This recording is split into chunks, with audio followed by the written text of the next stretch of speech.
کشمیر کی آزادی کے لیے لڑنے والا ایک 92 سالہ بزرگ شہری جس کا نام سید علی گیلانی تھا، آج اس کو دنیا سے بچھڑے ہوئے 1 سال بیت گیا ہے۔ پوری پاکستانی قوم اس عظیم رہنما کو خراج تحسین پیش کرتی ہے۔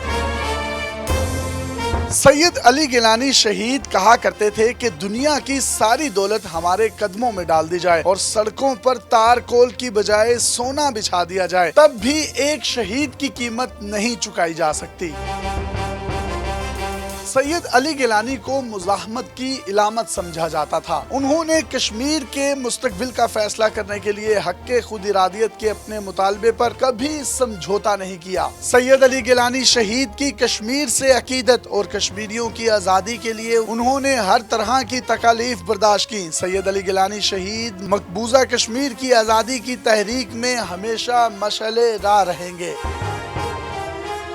انہوں نے ساری زندگی مقبوضہ کشمیر کی آزادی کے لیے لڑتے لڑتے گزاری اور نہ ختم ہونے والے ظلم و ستم اور سفاکی کے سامنے ایک چٹان کی طرح کھڑے رہے۔ آج 1 ستمبر 2022 کو ان کی برسی کشمیر سمیت پاکستان میں جوش و جذبے اور نہایت مذہبی عقیدت و احترام سے منائی جا رہی ہے۔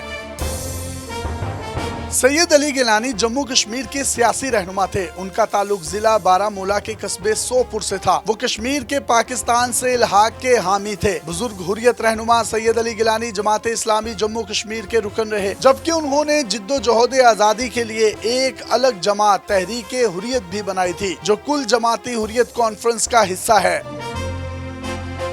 بزرگ حریت رہنما سید علی گیلانی معروف عالمی مسلم فورم رابطہ عالم اسلامی کے بھی رکن تھے۔ حریت رہنما یہ رکنیت حاصل کرنے والے پہلے کشمیری حریت رہنما ہیں۔ ان سے قبل مولانا مودودی اور سید ابوالحسن علی ندوی جیسی شخصیات برے صغیر سے رابطہ عالم اسلامی فورم کی رکن رہ چکی ہیں۔ مجاہد آزادی ہونے کے ساتھ ساتھ وہ علم و ادب سے خاص لگاؤ رکھتے تھے۔ علامہ اقبال کے بہت بڑے مداح تھے۔ انہوں نے اپنے دور اسیری کی یادداشتیں کتاب کی صورت میں تحریر کی، جس کا نام روداد قفس رکھا گیا، اور یہی وجہ ہے کہ انہوں نے اپنی زندگی کا بڑا حصہ بھارتی جیلوں میں گزارا۔ ان پر ظلم و بربریت کے پہاڑ ڈھائے گئے، لیکن وہ اپنے موقف سے 1 انچ بھی پیچھے نہ ہٹے۔ وہ پاکستان کو اپنا دوسرا گھر سمجھتے تھے۔ وہ پاکستان کو کشمیر کا اور کشمیر کو پاکستان کا حصہ سمجھتے تھے۔ بس یہی بات انڈین حکومتوں کی آنکھوں میں کھٹکتی تھی، جس کی وجہ سے وہ ان کو آئے دن نظر بند کر دیتے تھے اور بھارتی جیلوں میں ان پر انتہائی سنگین مظالم ڈھائے جاتے تھے۔ 19 ستمبر 1929 کو پیدا ہونے والے سید علی گیلانی مقبوضہ کشمیر پر 72 سال سے جاری بھارتی قبضے کے خلاف جد و جہد کی توانا آواز ہیں۔ اورینٹل کالج پنجاب یونیورسٹی کے گریجویٹ بزرگ رہنما سید علی گیلانی نے بھارتی قبضے کے خلاف جد و جہد کا آغاز جماعت اسلامی کشمیر کے پلیٹ فارم سے کیا تھا۔ پاکستان کے 73ویں یوم آزادی کے موقع پر بزرگ حریت رہنما سید علی گیلانی کو نشان پاکستان کا اعزاز دیا گیا۔ یہ اعزاز پاکستان کے موجودہ صدر عارف الوی نے ایوان صدر میں ایک خصوصی تقریب میں عطا کیا۔ یہ اعزاز اسلام آباد میں حریت رہنماؤں نے وصول کیا۔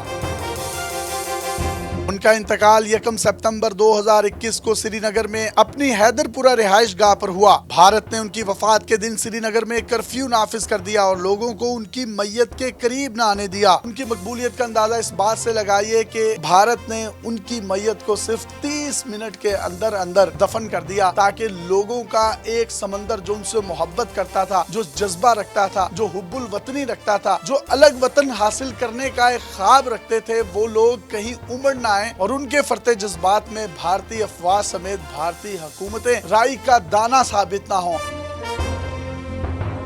آج بھی پاکستانیوں کے دلوں میں یہ رہنما زندہ ہے۔ وہ پاکستان کو اپنا گھر اور اپنا ملک سمجھتے تھے، اور یہی بات بھارتی حکومتوں کو ایک نظر نہ بھاتی تھی۔ جموں کشمیر اور پاکستان کی آنے والی نسلیں ان کے خون کے قطرے قطرے کی مقروض ہیں، اور وہ دن دور نہیں جب کشمیر پاکستان کا حصہ بنے گا اور ان کا خواب شرمندہ تعبیر ہوگا۔ پاکستان پائندہ باد۔